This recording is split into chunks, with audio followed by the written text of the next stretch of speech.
If I had any choice to be able to choose a lesson that I would ideally teach using multiple intelligences, I decided that it would be nutrients and healthy eating, because it's something that as food tech teachers we need to put a really big emphasis on at the moment because it's such a big issue in society.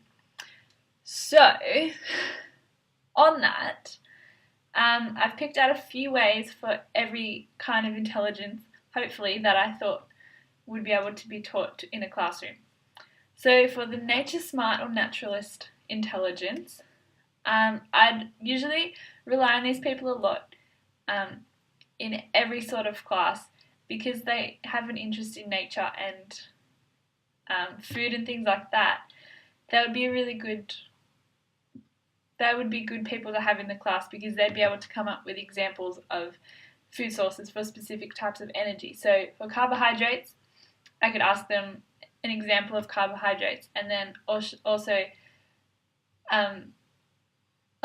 go deeper with that. So if they said bread as an example, like what goes into making bread, what is the main ingredient? Or with proteins, if they said meat, like what is the best kind of meat which has the most amount of protein, like red meat or white meat. And then also with fats, like that would be a good example, like what is a good fat, what is a bad fat.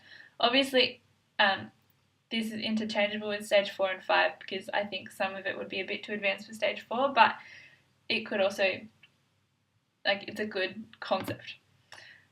For visual spatial, when I was in school we had to draw the healthy eating pyramid and I thought that was a really good lesson. It's, it's something that I still remember doing today and I still remember all the different stages of the healthy eating pyramid, so I thought that would be a good idea. And it's one that people can get really creative with and put their own twist on such an essential part of Australian eating. For bodily kinesthetic, depending on the size of the class, but if I was teaching about the number of kilojoules per gram of each type of energy, so carbohydrates has 4 kilojoules per gram, as well as protein, and fats have 9 kilojoules per gram. So just to make sure that the students remember that, if I said carbohydrates, they could organise themselves into groups of 4, and then if I said fats, make a group of 9, and then protein, make a group of 4 as well, and so I just keep calling that out. So carbohydrates, fats, protein, carbohydrates, protein, fat, and they'd have to organise themselves until hopefully that got through to them and they could remember that. And then once we'd done that a few times, they could break into small groups, or like 1 group for carbohydrates, 2 groups for fat, maybe good and bad fat, and protein have another group, and then they could research each type of energy source and maybe present that to the class. Logical mathematical, I thought they could design a meal for different age Australians, so children, young adults, older adults, and create a meal for that kind of Australian that has the correct number of serves of fruit and vegetables, protein, carbohydrates, dairy, things like that.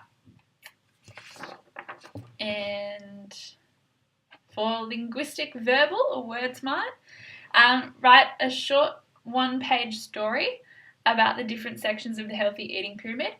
I've seen this done and it worked really well. It's also a really good learning tool for younger children as well, like having the story read to them. So maybe they could write the story and then read it to maybe a class in the primary school, and that could also be linked with interpersonal as well. And in the story, make an emphasis on the importance of each part of the pyramid and also how everything works together in moderation.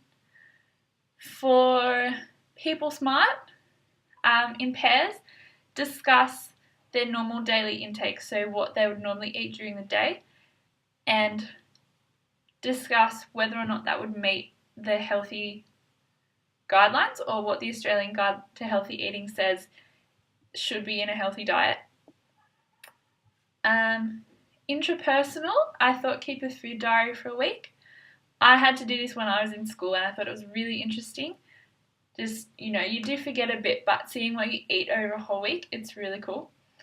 And for musical, create a song or a rap about the benefits of having a healthy diet and how nutrients are essential to the diet and what they do. So hopefully that were a few ideas, and yeah.